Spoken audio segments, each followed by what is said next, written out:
Welcome to my world. 2 escargot, pate, frisee, 2 green salads. Okay, man, it's up here. Lamb chop, steak frites. Shouldn't you be doing something? 2 smoked filet and a pepper steak. Come on, make the dessert. Chocolate tart, please. As a cook, tastes and smells are my memories, and now I'm in search of new ones. So I'm leaving New York City and hope to have a few epiphanies around the world, and I'm willing to go to some lengths to do that. I'm looking for extremes of emotion and experience. I'll try anything, I'll risk everything, I have nothing to lose.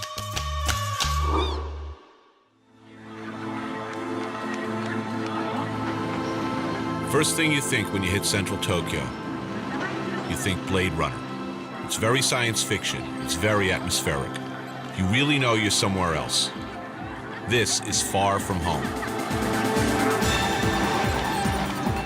I knew the kind of kaleidoscope full of color and light and flavor I'd find here. I'm really looking forward to the psychedelic assault on the senses.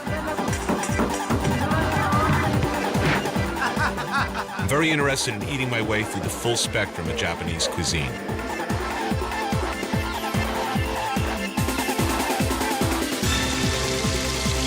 I think almost all modern chefs are impressed by Japanese presentation, the importance of contrasting textures, colors, portion size. Embodying all these traits is Japan's best-known contribution to world cuisine, sushi.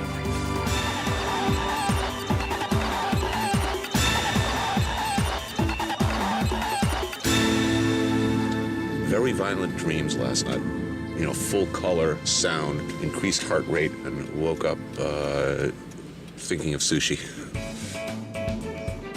I'm particularly fortunate that my liaisons here are Michiko and Shinji. Michiko translates and has, in every way, paved the way for the ignorant but enthusiastic American.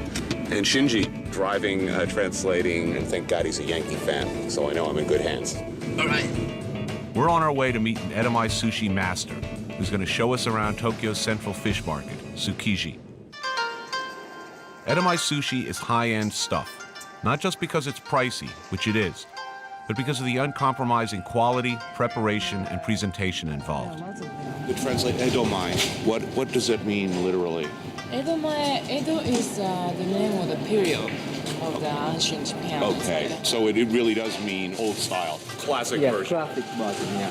Sushi is just like cutting fish and Right. just stick it together. But edomae, they need lots of preparation. Edomae preparation standards are not sushi on the go. Absolutely uncompromising on quality, regardless of expense. It's purest sushi. Domo. I'm very pleased to meet you. Nice to meet you. Anthony Bourdain. I'm fortunate enough during this visit to Tsukiji to accompany Mr. Tagawa, the chef owner of Karaku Restaurant in Ginza District. I have my appropriate footwear, of course, right here. This is sort of like Joe DiMaggio or Lou Gehrig showing you around the Yankee Stadium. From the point that it practically leaps out of the sea to the point where I pop it in my mouth, Mr. Tagawa will be by my side. Prepare to lose your mind. I mean, just lift off. Your head will just unscrew and bounce off the ceiling.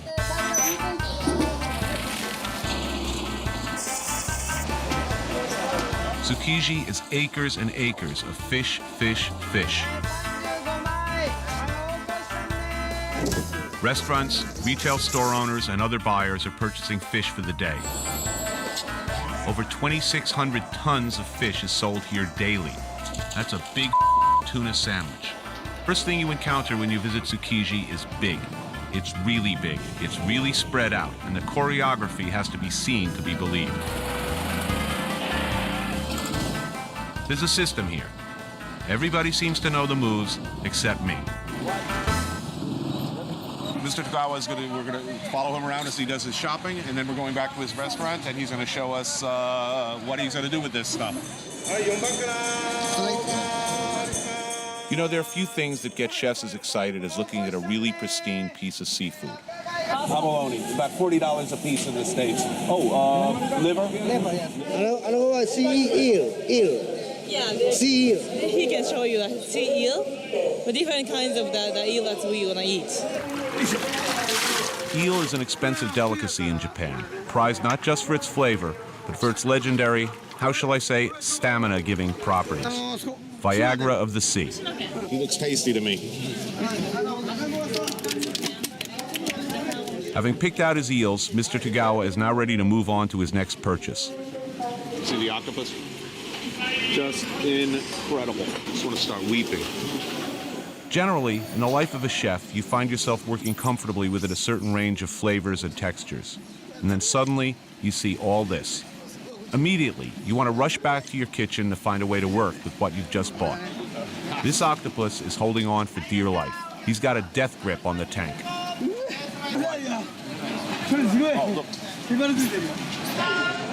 As excited as I am, the Japanese who live here seem just as excited.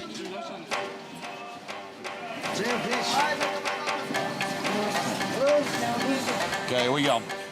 Say goodbye. Seafood is taken very, very seriously here. It's got a strange and terrible beauty to it. Value is put on good food. Very fresh. To us, food is worthless until somebody famous puts a sauce on it. It's not that way here. There's a respect for ingredients that goes against the grain of a lot of Western cooking. One widely used ingredient is the much revered tuna. So what are we looking for here? What is Mr. Tagawa looking for? It's explained this is the fattiest part, the most valued part. We call it toro. It's gorgeous. Big difference, toro and everything else. It's the equivalent of a beautifully marbled steak. Fat is good, and the rippling of fat through the meat is what distinguishes that belly meat from the rest of the tuna. You get that same feeling of being at Tiffany or Cartier. I mean, you just look at this with lust. And you know, just the subtle difference. It's like grading gems. It's fought over, bid over, talked about, and examined. And you can see they're very different pieces with very different qualities. When you're a chef, you come down here and you see this, you're thinking, you know, what you can do with these various pieces. I can hardly wait to see what Mr. Tagawa is going to do with this stuff.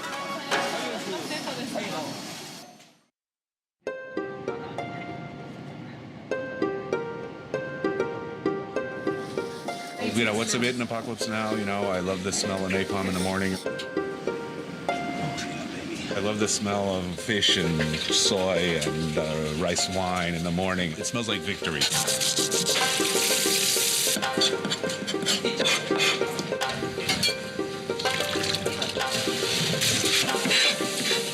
I'm always very wary of stepping into other chefs' kitchens. Hi. It's an obstruction.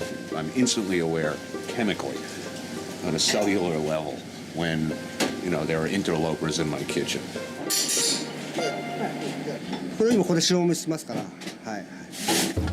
Despite his resistance, the octopus still ends up in Mr. Tagawa's kitchen.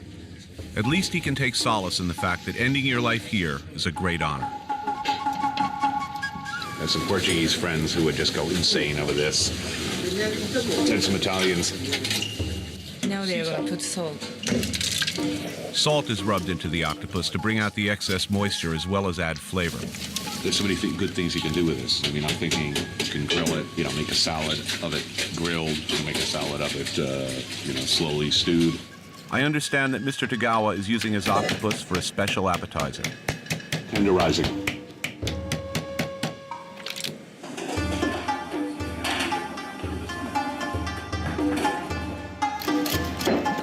At the sushi bar, Tagawa's chefs are busy making magic with the fresh fish from Tsukiji, including the eel. It sounds fresh. Even with my eyes closed, it sounds fresh. And I'm thinking, nice knife technique. You do not see this level of knife skills in French kitchens.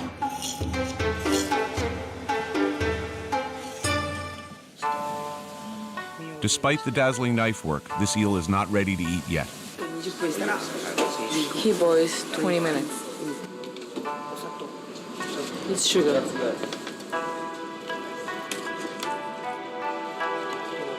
a lot of sushi oil, and then soy sauce, and just sake, the rice wine. Mr. Tagawa begins working with the best of the good stuff. Otoro. This is the piece that we saw him pick out of the market. And he's breaking it into components. The boss always takes a proprietary interest in not only the most expensive stuff, but also the stuff that gives him the most pleasure. At first you tell yourself, well, it's because I don't trust anyone else to handle something this beautiful and this expensive. And then you realize, I'm doing it because I like it. Mr. Tagawa now divides the tuna into smaller pieces for sushi. The lesser grade fish goes into a marinade, and the really good stuff gets put aside for immediate use in its pristine, fresh form. I'm experiencing a pleasurable form of dementia. Look at that, that's sex, man.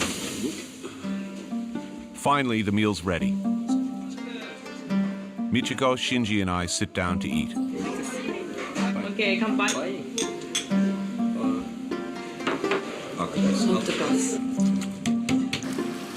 Our appetizer is slowly simmered octopus. It's very tender and served with just a dash of sweet plum sauce.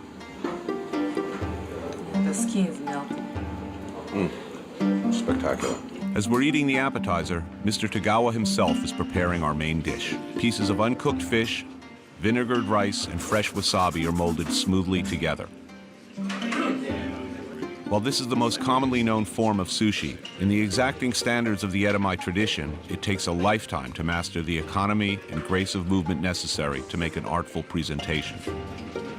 An elite sushi chef like Mr. Tagawa trains for more than 12 years. Oh, man. I was going to say that I'm ready to die right now, but no, I'll be ready to die after this. Okay, what do we have here? Flounder, yes. Shrimp or prawn? Prawn. And Tuna. not just tuna. No, this is otoro. The total part of tuna. Also on the plate are marinated tuna and raw eel.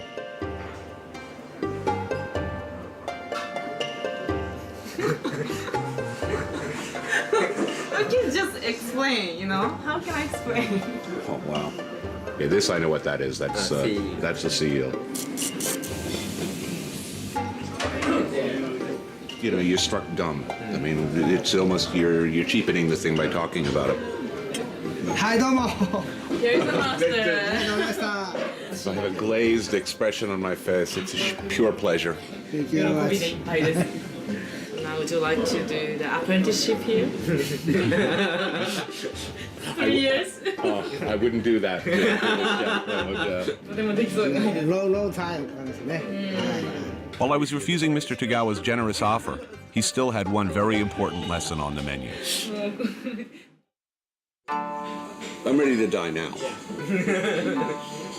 I will have led a full and rich and satisfied life at this point.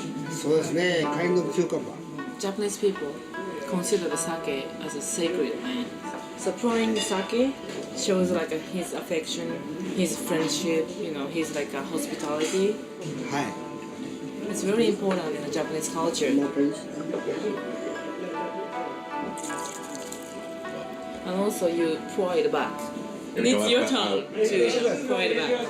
Thank you. Thank you very much. The religious analogy keeps coming up. There's something church-like, at least for me. Thank you.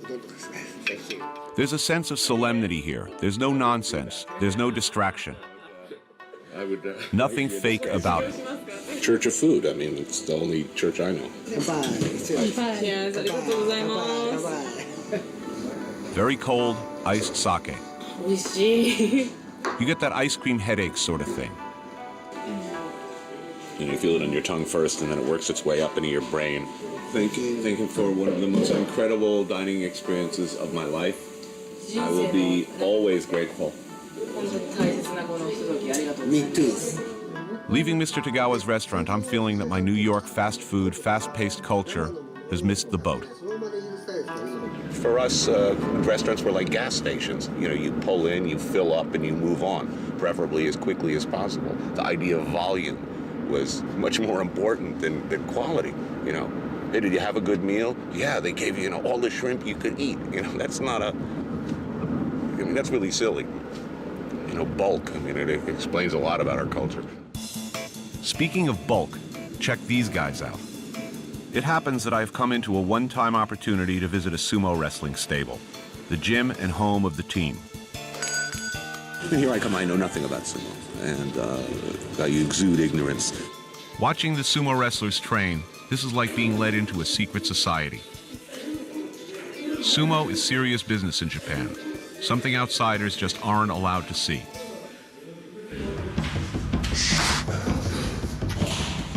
They're not kidding in there. These guys are really going at each other. Some of them get tossed out of the ring. They come rolling right at me. I don't want one of these guys landing on me. No way. They'll break me like a day-old biscuit. The feeling of being surrounded by that much bulk. I mean, what do these guys eat? I'm interested in what I heard is sumo food. Chanko, it's called. I'm thinking, well, how un-Japanese this sounds. Must be bulk food, you know, high on starch. You know, I had this idea of, you know, they're sitting around eating pasta and big, you know, massive hunks of fatty pork. I'm very lucky to be introduced to Mr. Tomatsuna of Tomatsuna Stable. Tomatsuna is a former champion himself. Today, he's an oyakata, which is the boss of the sumo stable. All of the wrestlers live on premises. What they eat, when they eat, these are all very rigorously dictated by the oyakata, who completely controls their lives. He cooks for them, looks after their training, their health, in a quest to make them the best. He's an old lion, and pretty much saw me as an insignificant curiosity, I think. Nevertheless, I'm determined to find out the secret diet of the sumo. The wrestlers have a tremendous power. The food that he selects must reflect the need for this power. He says that people tend to think that sumo wrestler is just a fat. It's not true.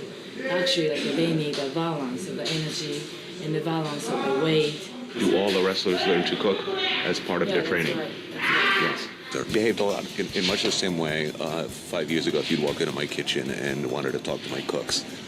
Fiercely protected. It's one-pot cooking. A lot of guys living together cook in one pot. The food is not about, you know, just getting these guys big. We're not here building blubber. It's clearly wrong in this. He's looking for a balance of, you know, protein and, you know, bodybuilding food. Unfortunately, that's all I'm able to find out at this kitchen anyway. It's going to take a trip to a Chanko restaurant to experience the sumo diet firsthand.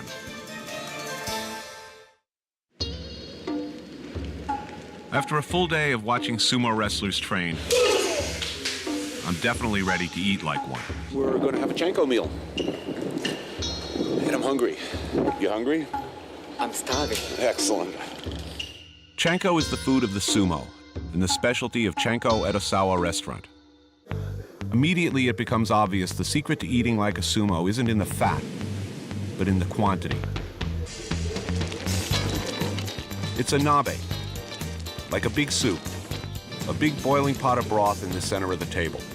Everybody adds something. You add things in stages. Originally, the chanko was made of the chicken soup. Nowadays, they cook, everything. Beef, chicken, meatballs, seafood, mushrooms, green vegetables, tofu, onions, radishes, egg, rice. You can use it all. And we are. And of course, it's like the nabe style, which is pot, Right.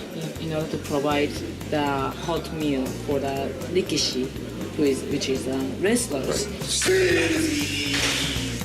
So you can see the taste of the soup is changing. Yes. Gradually. I really had no idea what to expect. One of the first surprises is that Chanko is fun, sort of like a living dish, in that as the conversation proceeds and the subject matter changes, the character of the dish can change as well. It can start out fairly light, but you can add stronger ingredients. And of course, as it cooks down, it becomes stronger as well. I like that. But it is spicy. It's really good. It's really hearty. And I really like the style of cooking and the style of eating. I mean, this is fun. It's casual. We all sit around. We all put stuff in. We all take stuff out, serve each other. I think Michiko and Shinji take particular delight.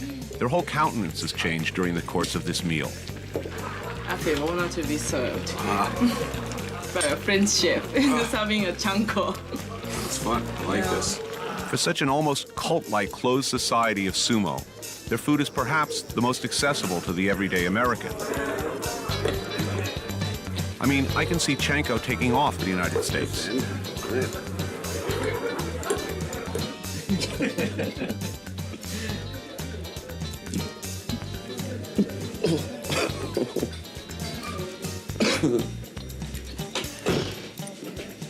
I know how he feels. I'm well on my way. From the precision and restraint of edomae sushi to the volume and bulk of chanko in a 24-hour period. Eating my way around the world, it would be intimidating, I think, if it just wasn't so exciting. I think it's going to take about a week to walk off this meal.